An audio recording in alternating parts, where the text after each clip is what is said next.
이미 피서를 다녀오신 가정도 계실 거고 금주에 떠나실 가정도 있겠죠. 사실 우리 믿는 사람들에게는 동해나 서해나 무슨 제주도 같은 유명 피서지보다는 은혜의 강에서 헤엄치는 게 가장 중요합니다.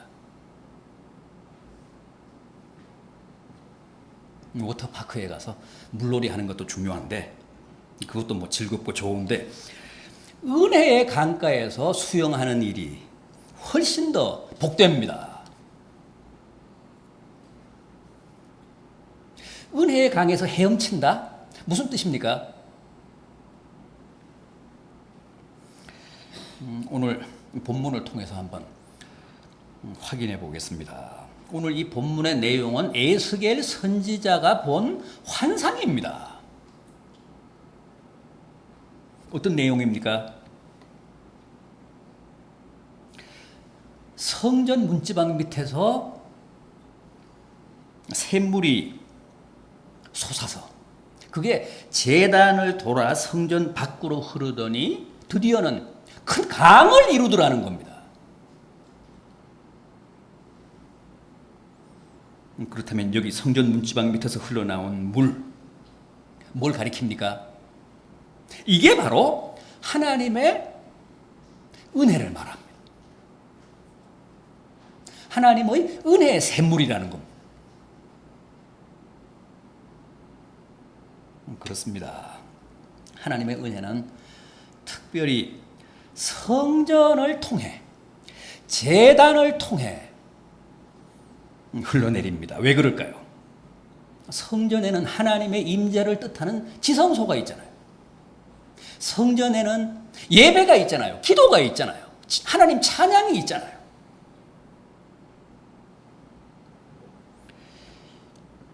따라서 하나님의 은혜의 강물이 성전 문지방 아래에서 시작된다는 말은 너무도 당연합니다.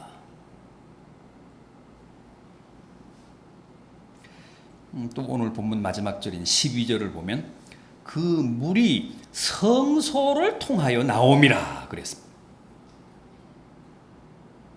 은혜의 강물의 바로 원지가 바로 성전의 성소라는 겁니다. 하나님의 은혜의 원천이 요즘 말로 하면 교회라는 거죠.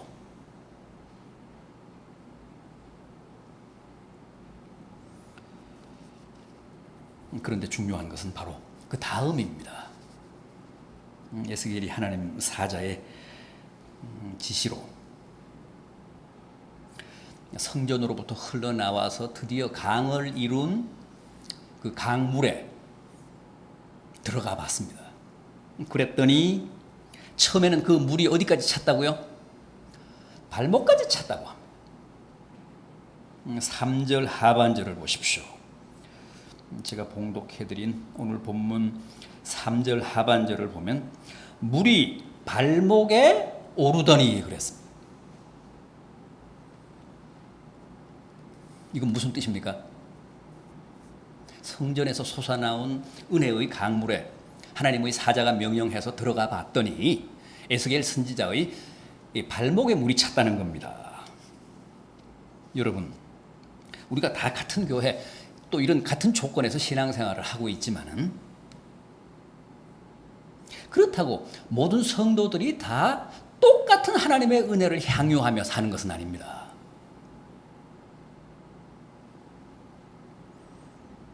각자가 누리는 하나님의 은혜의 정도가 다릅니다. 여기 보십시오.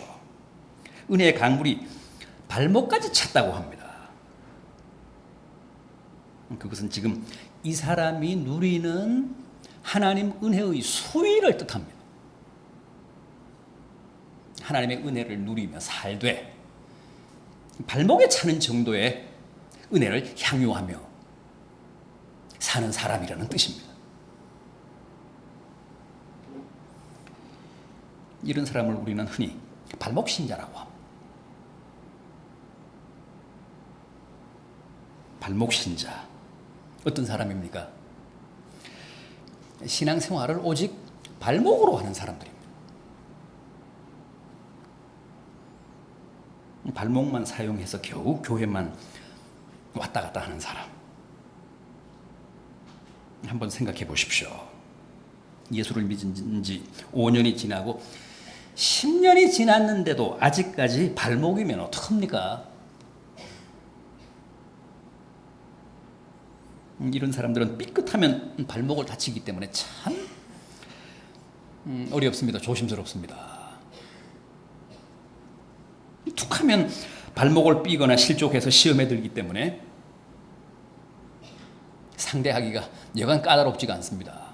목회자가 또 이런 사람들이 제일 거북합니다. 그죠? 늦게 와도 좋다. 결석해도 잘했다. 예배 내내 졸다가 가도 수고했다. 무조건 그래야 합니다. 조금이라도 싫은 소리를 했다가는 당장 다쳐서 그나마 나오던 교회도 발을 끊습니다.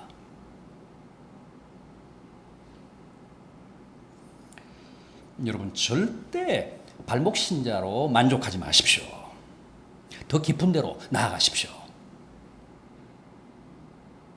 풍성한 하나님의 은혜를 받고도 어떻게 발목 수준으로만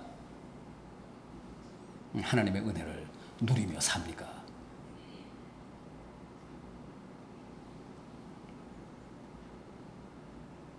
보십시오. 에스겔도 또다시 강물로 들어가는데 이번에는 좀 더 깊은 곳으로 들어갔습니다. 그래서 어디까지 찼다고요? 물이? 이번에는 무릎까지 올랐다고 합니다. 4절 중반절을 보면 강물이 무릎까지 올랐다는 거예요. 은혜의 강물이 발목을 지나서 이제는 무릎까지 찼습니다. 이것은 하나님의 은혜가 무릎까지 찬 성도들을 가리킵니다.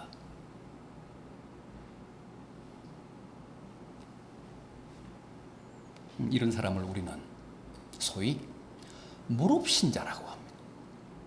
이런 사람들을 무릎 신자로 분류를 합니다. 무릎 신자, 어떤 사람들이죠? 그저 교회만 왔다 갔다 하는 발목 신자와는 달리 자기 스스로 주체적으로 무릎을 꿇고 기도하는 신자들을 말합니다. 그러니까 진일보한 겁니다. 바람직합니다. 원래 신자들은 다 무릎으로 사는 사람들이잖아요. 신자들은 다 무릎 신자입니다.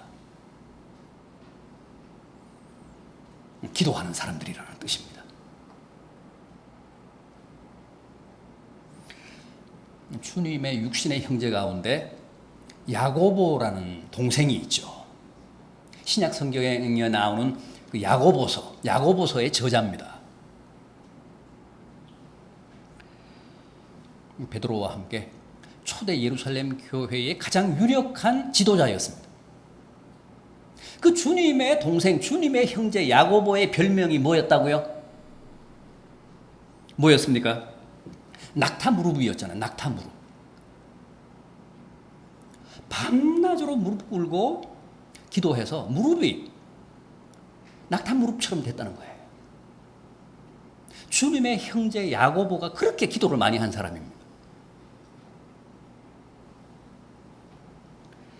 원래 신자들은 다 이렇게 낙타무릎이 돼야 합니다. 무릎 신자가 돼야 합니다. 늘 스스로 기도할 줄 알아야 합니다. 10년, 20년 신앙생활을 하면서도 아직도 스스로 기도할 줄 모르는 사람. 문제가 있습니다. 아직도 무릎 신자, 무릎 수위의 은혜에도 못 미치는 사람들은 정말 반성해야 합니다. 자성해야 합니다.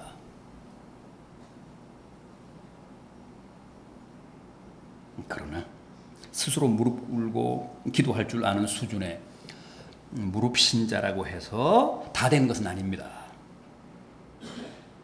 무릎 수위의 은혜가 다는 아닙니다. 다시 4절 하반절을 보십시오. 물이 어디에 올랐다고요?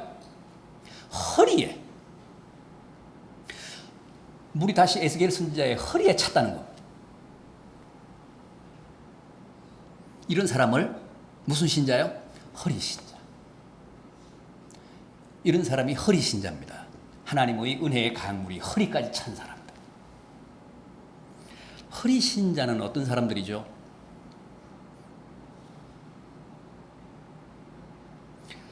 무릎 꿇고 기도할 뿐 아니라 허리를 굽혀 남을 섬기는 사람.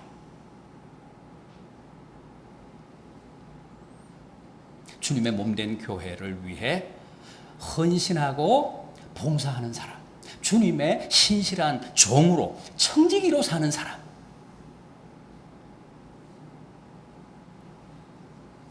종들은 늘 허리를 굽히잖아요. 종들은 허리로 삽니다.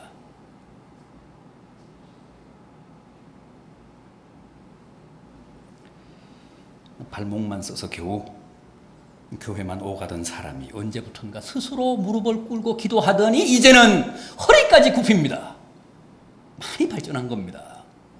너무도 아름다운 성도의 모습입니다.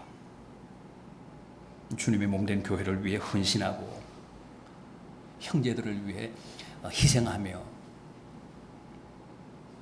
종로로 타는 사람. 얼마나 아름답습니까? 얼마나 주님 보시기에 대견한 모습입니까? 교회 직분자들, 사역자들은 다 이를테면 허리 신자들입니다. 허리 신자가 되어야 합니다.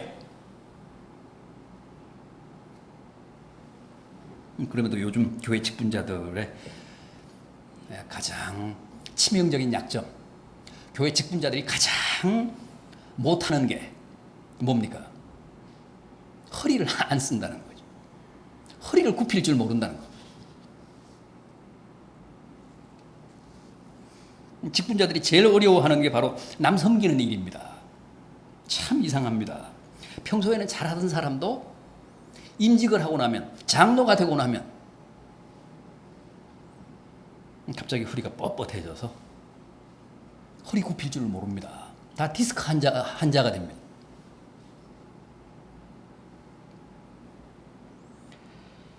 주님도 친히 허리를 굽히시고 제자들의 발을 씻기시며 너희도 이렇게 남을 섬기라고 하셨는데 우리는 참 그게 잘 안 됩니다. 부디 허리를 쓰십시오. 허리를 굽히십시오.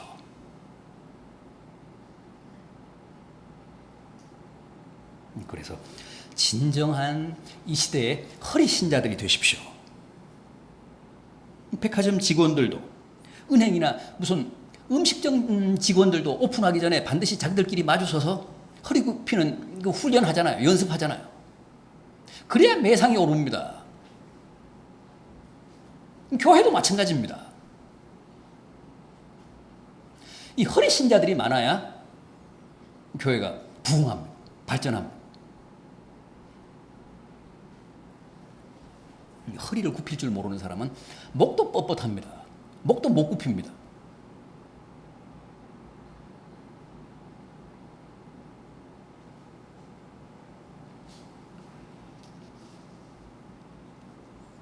그럼에도 이 허리 수위마저도 아직은 다는 아닙니다. 또 있습니다.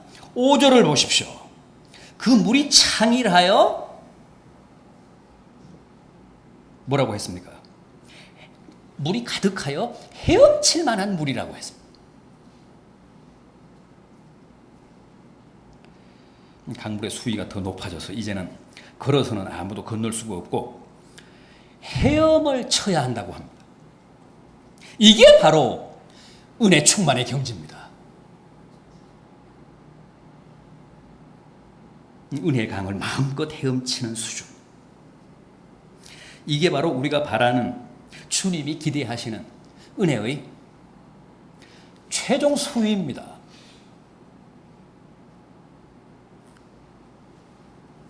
우리는 절대 발목이나 무릎이나 허리 수준으로 만족할 수 없습니다. 은혜 충만해야 합니다. 그야말로 은혜의 강에서 헤엄치는 수준으로 은혜 충만하고 성령 충만해야 합니다.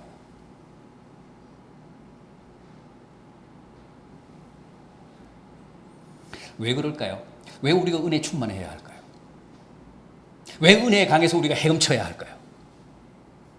왜 허리 수준으로 만족할 수 없을까요? 본문 구절을 보십시오. 오늘 제가 소개해드린 에스겔 47장 9절. 이 강물이 이르는 곳마다 번성하는 모든 생물이 살고 또 고기가 심히 많으리니 이 물이 흘러 들어가므로 바닷물이 되살아나겠고 이 강이 이르는 각처에 모든 것이 살 것이며, 오늘 본문 마지막 절 12절입니다. 강 좌우 가에는 각종 먹을 과실나무가 자라서 그 잎이 시들지 아니하며 열매가 끊이지 아니하고 달마다 새 열매를 맺으리니 그 물이 성소를 통하여 나옵니다. 그 열매는 먹을만하고 그 잎사귀는 약재료가 됩니다.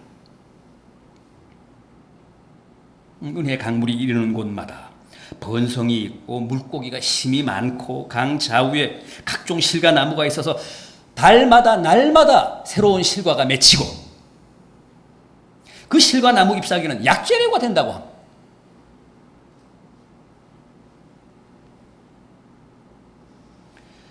이런 축복이 다 은혜의 강물에 헤엄치는 사람들에게 보장된 하나님의 은혜라는 겁니다.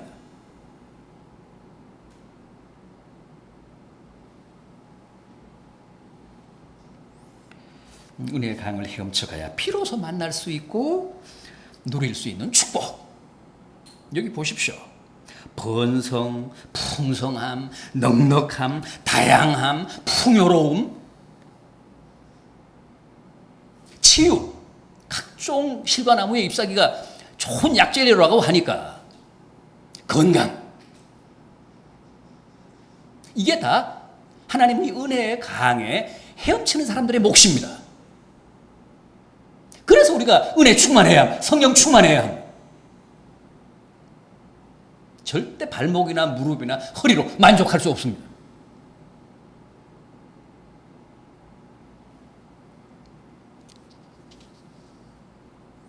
은혜의 강에서 헤엄쳐 보십시오. 정말 부족함이 없습니다. 물고기가 힘이 많다. 번성한다. 각종 실과 나무에서 열매가 끊이지 않는다. 그 잎사귀는 약재료가 된다. 뭘 더 바라십니까?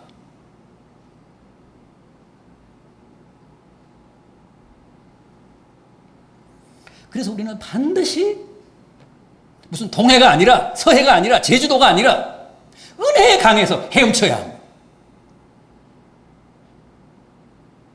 그래야 우리의 삶이 변화됩니다. 새로워집니다. 풍성해집니다. 다양해집니다. 건강해집니다.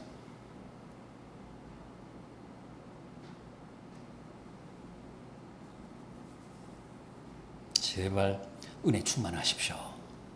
성령 충만하십시오.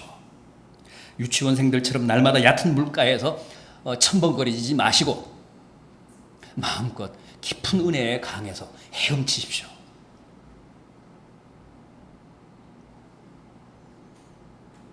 거기에 풍성하고도 넉넉한 삶이 있음을 확신하십시오. 그래서 모두가 주님이 약속하신 이 풍성한 축복으로 인해 더욱 행복하게 사시는 복된 가정들 되시기를 진심으로 기원합니다.